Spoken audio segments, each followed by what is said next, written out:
শুভ সন্ধ্যা। School math সলিউশনে সবাইকে আবার স্বাগত জানাই। আমরা যে টপিকগুলো শুরু করেছিলাম আসন্ন স্কুল সার্ভিস কমিশনের গ্রুপ সি ও গ্রুপ ডি পরীক্ষার জন্য অঙ্কের যে টপিকগুলো, এর আগে আমরা দুটি ভিডিওতে অনুপাত ও সমানুপাতের কিছু উদাহরণ আলোচনা করেছি। তো সেখানে শেষের ভিডিওতে আমরা একটি অঙ্ক দিয়েছিলাম, যেটা হোম টাস্ক হিসাবে। অঙ্কটি ছিল A:B সমান 2:3 এবং B:C সমান 6:11। এক্ষেত্রে A:B:C এর মান কত হবে? এর আগেও আমরা বলেছি, যেহেতু বি উভয় ক্ষেত্রে ব্যবহার হচ্ছে, তাই বি এর যে আনুপাতিক মানটা, এটাকে আমরা সমান করার চেষ্টা করব। কিভাবে?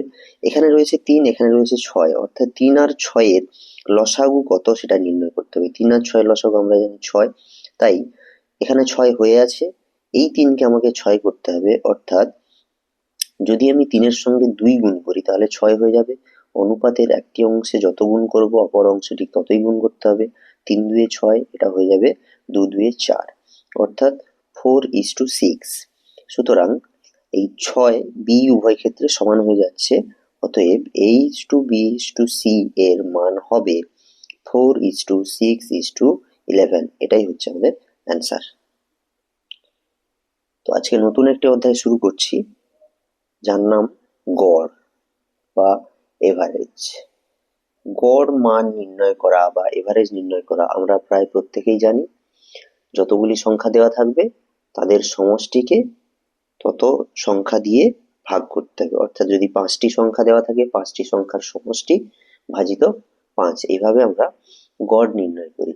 তো এখানে বিশেষ কোনো সূত্র নেই, আমরা কিছু উদাহরণ আলোচনার মাধ্যমে ভিডিওটি এগিয়ে নিয়ে যাব।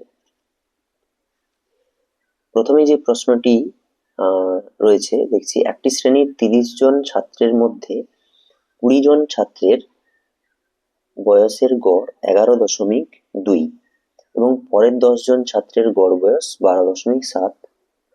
তাহলে শ্রেণীর সকল ছাত্রের গড় বয়স কত? খুব বেশি লেখালেখি না করে শুধুমাত্র ক্যালকুলেশনটা দেখাচ্ছি, আপনারা একটু কথাটা শুনে নেবেন। তাহলে এখানে মোট বলা আছে 30 জন ছাত্র, একটা অংশে 20 জন আর একটা অংশে 10 জন।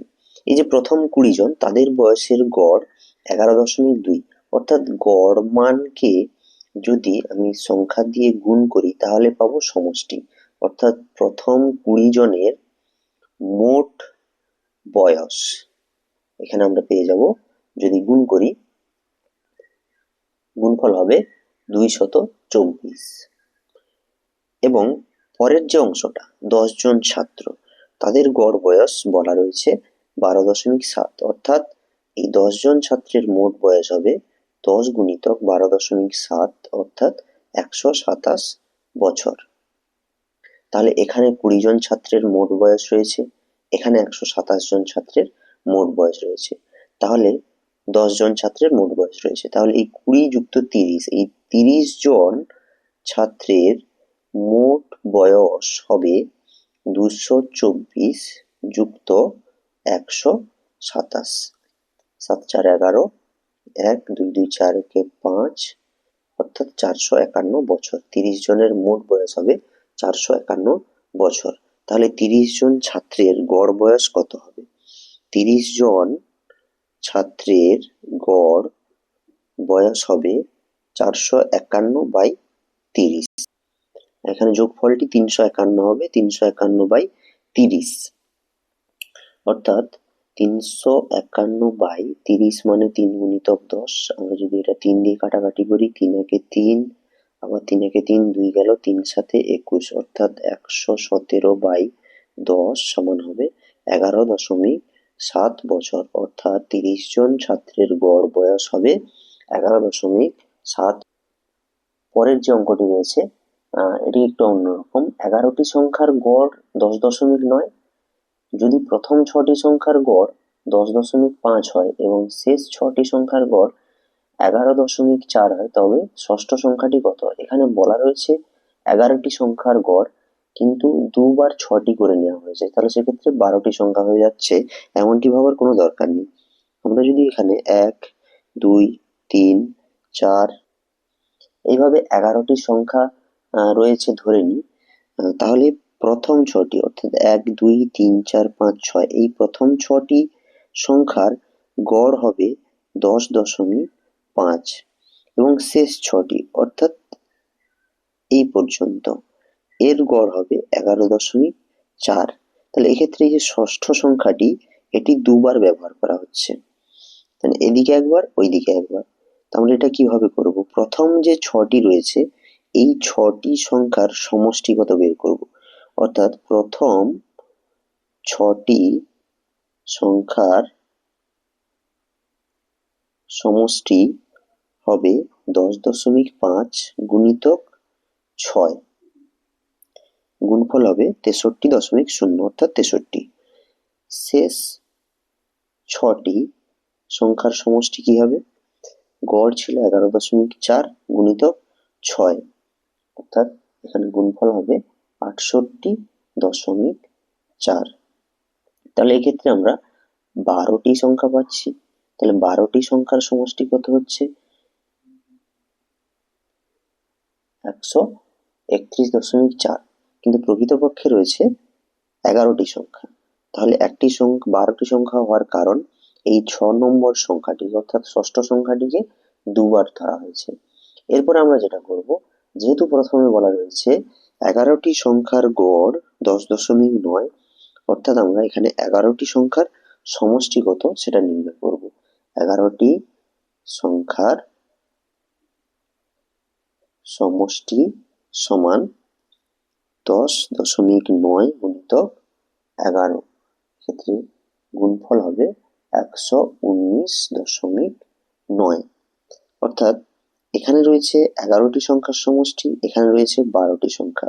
তাহলে যে 6 নম্বর সংখ্যাটি ষষ্ঠ সংখ্যাটি দুবার ধরা হয়েছে, যদি এই 12টি সংখ্যার সমষ্টি থেকে 11টি সংখ্যার সমষ্টি বাদ দিয়ে দিই, তাহলে যে 6 নম্বর সংখ্যাটি দুবার ধরা হয়েছিল সেই মানটা আমরা কিন্তু পেয়ে যাব। তাহলে এক্ষেত্রে নির্ণেয় ষষ্ঠ সংখ্যাটি হবে, ষষ্ঠ সংখ্যা সমান 131.4 বিযুক্ত 119.9, এখানে বিয়োগফল হবে 11.5। তাহলে আমাদের ষষ্ঠ সংখ্যাটি যেটি ছিল তার মান হবে 11.5। এরপরের যে উদাহরণটি রয়েছে, এখানে বলা রয়েছে 8টি সংখ্যার গড় 24 এবং অপর 24টি সংখ্যার গড় 8। কিন্তু খুব মজার প্রশ্ন একটি। 8টি সংখ্যার গড় 24, অপর 24টি সংখ্যার গড় 8 হলে সবগুলি সংখ্যার গড় কত? তাহলে এখানে বুঝতে হবে সবগুলি সংখ্যা কত। প্রথমে বলেছে 8টি সংখ্যা, পরে বলেছে 24টি সংখ্যা। তাহলে মোট এখানে সংখ্যা হচ্ছে আমাদের 32টি। 8 যুক্ত 24 সমান 32টি। এটা কিন্তু আমাদের আগে ভালো করে বুঝতে হবে। এরপর বলেছে প্রথম যে 8টি সংখ্যা বলেছে, তাহলে 8টি সংখ্যার গড় যদি 24 হয়, তাহলে 8টি সংখ্যার সমষ্টি কত হবে?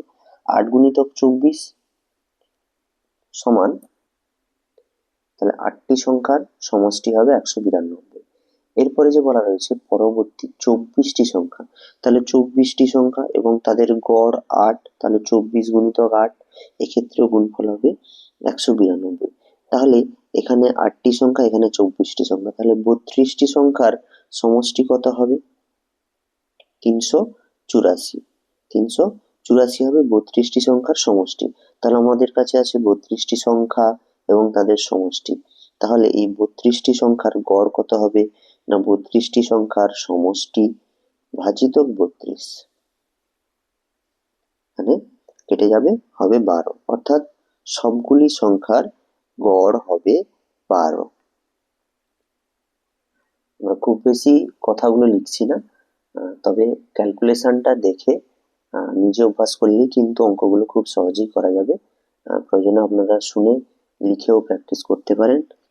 অবশ্যই পরের অঙ্কে যাব। পরপর 5টি জোড় সংখ্যা বলা রয়েছে, তাদের গড় রয়েছে 998 হলে বৃহত্তম সংখ্যাটি কত? এখন জোড় সংখ্যা বলতে আমরা কি বুঝি? আমরা যদি যে কোনো সংখ্যার মানকে x ধরি, সেখান থেকে বোঝা যাবে না x জোড় না বিজোড়। কিন্তু এই x এর সঙ্গে যদি আমি 2x অর্থাৎ 2 গুণ করে দিই, তাহলে সেটা অবশ্যই জোড় সংখ্যা হবে। x জোড় হোক বা বিজোড় হোক, যাই হোক না কেন, তার সঙ্গে যদি 2 গুণ করি, সেটা অবশ্যই একটা জোড় সংখ্যায় পরিণত হবে। তাহলে পরপর 5টি জোড় সংখ্যা, তাহলে প্রত্যেক জোড় সংখ্যার মধ্যে পার্থক্য পরপর 2 করে বেড়ে যাবে। তাহলে এর পরের জোড় সংখ্যা হবে 2x + 2, তারপরের জোড় সংখ্যা হবে 2x + 4, তারপরেরটি হবে 2x + 6, তারপরেরটি হবে 2x + 8। এইভাবে 1 2 3 4 5টি জোড় সংখ্যা আমরা পরপর বা ক্রমিক জোড় সংখ্যা আমরা এইভাবে নিয়ে নিতে পারি এবং এদের সমষ্টি কত সেটাও নির্ণয় করতে পারি। তাহলে সমষ্টি কত হবে? 1 2 3 4 5, 5 দিয়ে 10x প্লাস 2 যুক্ত 4 6, 6 যুক্ত 6 12 যুক্ত 8 20। তাহলে এটা হচ্ছে পরপর 5টি জোড় সংখ্যার সমষ্টি। এবার সমষ্টিকে আমরা যদি সংখ্যা দিয়ে ভাগ করি, কটি সংখ্যা ছিল?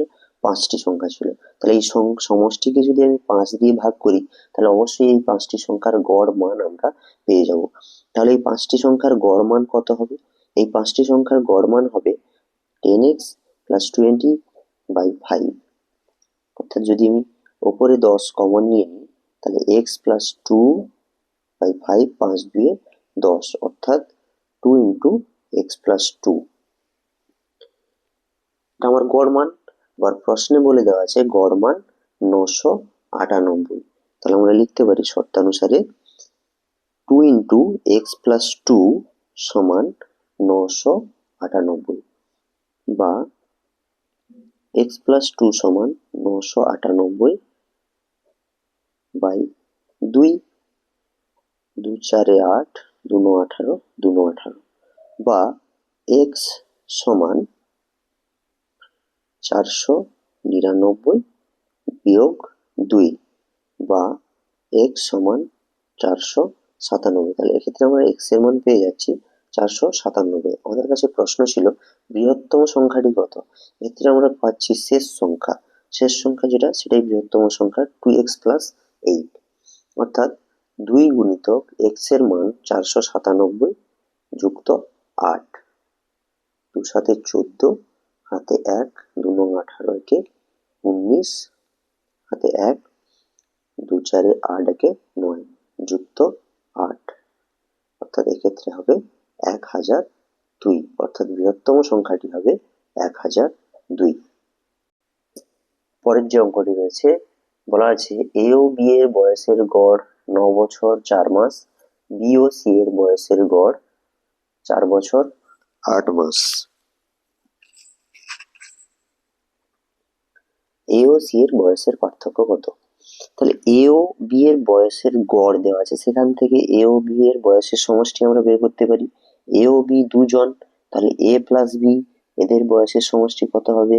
9 বছর 4 মাস গুণিতক 2, অর্থাৎ হবে 18 বছর 8 মাস। তাহলে a ও b এর বয়সের সমষ্টি আমরা পেয়ে গেলাম। আবার পরে বলা রয়েছে b ও c এর বয়সের গড় 4 বছর 8 মাস। b ও c দুজন, তাহলে দুজনের বয়সের সমষ্টি কত হবে? দুজনের বয়সের গড় গুণিতক 2, অর্থাৎ 4 2 8 বছর 16 মাস। 16 মাস মানে 12 যুক্ত 4 মাস, 16 মাস, 12 মাসে 1 বছর, তাহলে এখানে হয়ে যাবে 9 বছর 4 মাস। এখন বলছে a ও c এর বয়সের পার্থক্য কত, অর্থাৎ a - c, এটা আমাকে নির্ণয় করতে হবে। আমরা যদি a + b = 18 বছর 8 মাস, b + c = 9 বছর 4 মাস দুটি সমীকরণ ধরি এবং দুটি সমীকরণকে যদি আমরা বিয়োগ করি, তাহলে বাম পক্ষ বিয়োগ হবে a + b - b + c সমান ডান পক্ষ বিয়োগ হবে 18 বছর 8 মাস বিয়োগ 9 বছর 4 মাস।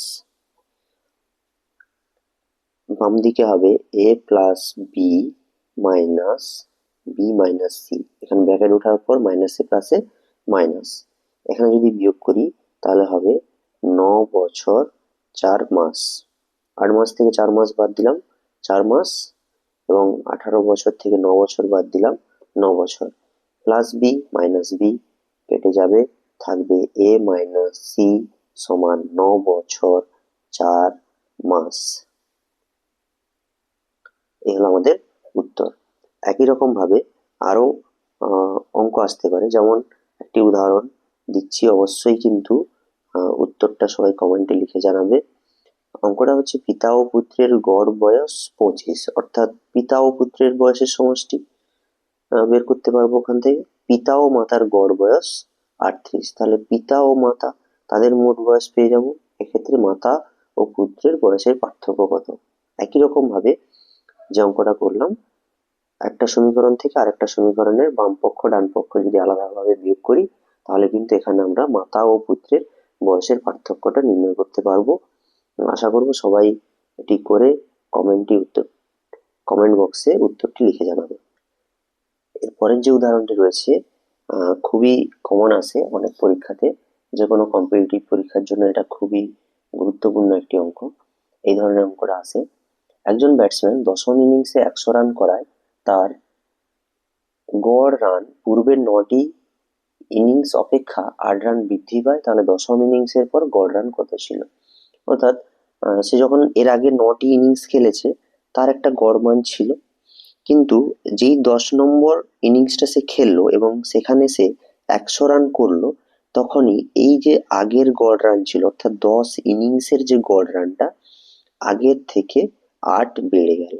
তাহলে সেই দশম ইনিংসের পর তার গড় রান কত হলো, এটাই আমাকে নির্ণয় করতে হবে। তো এক্ষেত্রে কিন্তু আমরা ধরে নেব যে দশম ইনিংসের পর তার গড় রান দাঁড়িয়েছে এক্স। ঠিক আছে, তাহলে দশম ইনিংসের পর গড় রান কত দাঁড়িয়েছে এক্স। তাহলে গড় রান যদি এক্স হয় দশম ইনিংসের পর, অর্থাৎ 10টা ইনিংস মিলিয়ে, তাহলে 10টি ইনিংসের মোট রান কত হবে। মোট রান হবে গড় মান গুণিতক ইনিংসের সংখ্যা, অর্থাৎ 10x, 10টি ইনিংসের মোট রান। এখন প্রশ্নে বলা রয়েছে যে দশম ইনিংসের পর যে গড় রানটা হবে সেটা পূর্বের 9টি ইনিংসের গড় অপেক্ষা 8 রান বেশি, অর্থাৎ পূর্বের 9টি ইনিংসে গড় রান 8 কম ছিল। তাহলে আমরা লিখতে পারি পূর্বের 9টি ইনিংসের গড় রান দশম ইনিংসের তুলনায় 8 কম। যেহেতু পূর্বের 9টি অপেক্ষায় দশম ইনিংসের গড় রান 8 বেশি ছিল, তাহলে আগের 9টায় 8 কম ছিল, তাই লিখলাম x-8।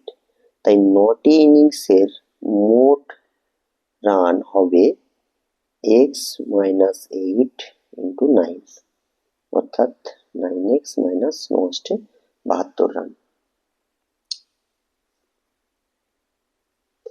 এই যে 10x নির্ণয় করেছি এটা 10টা ইনিংসের রান, আর এই মানটা হচ্ছে 9টা ইনিংসের রান।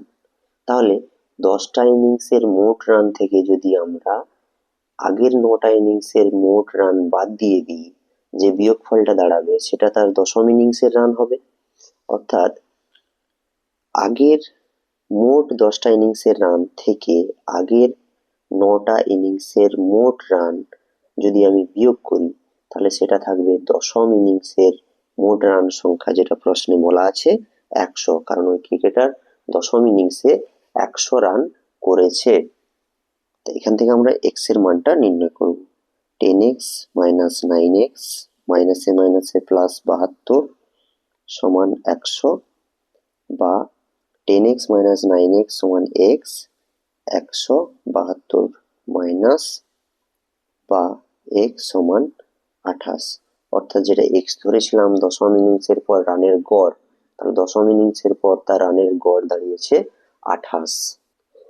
এরকম আরো একটি উদাহরণ হতে পারে, একজন ক্রিকেটারের 9টি ইনিংসের গড় রান 49, দশম ইনিংসে কত রান করলে 10টি ইনিংসের গড় রান 50 হবে। অর্থাৎ এক্ষেত্রে আমরা যদি দশম ইনিংসে রান সংখ্যাটাকে x ধরে নিই, অর্থাৎ 9টি ইনিংসের গড় রান 49 বলা রয়েছে, তাহলে 9টি ইনিংসের মোট রান হবে 89 8, 9 4 36 8 44, তাহলে প্রথম 9টি ইনিংসে মোট রান ছিল তার 441, দশম ইনিংসে সে x রান করলো এবং 10টি ইনিংসের গড় রান হবে ভাজিতক 10, সেটি হবে 50। এখান থেকে আমাকে এক্স এর মানটা বার করতে হবে।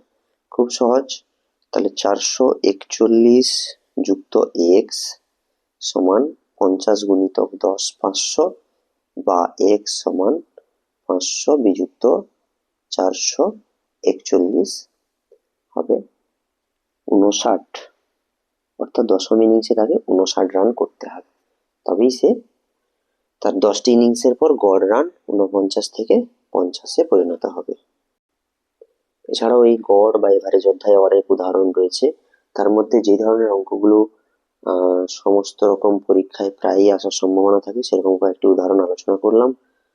যদি অন্য কোনো অঙ্কের সমস্যা থাকে অবশ্যই কিন্তু কমেন্ট বক্সে দিতে পারেন, বা সরাসরি ছবি তুলে কমেন্টে দিলে তারও আমরা কিন্তু ভিডিও করে দিয়ে দেবো।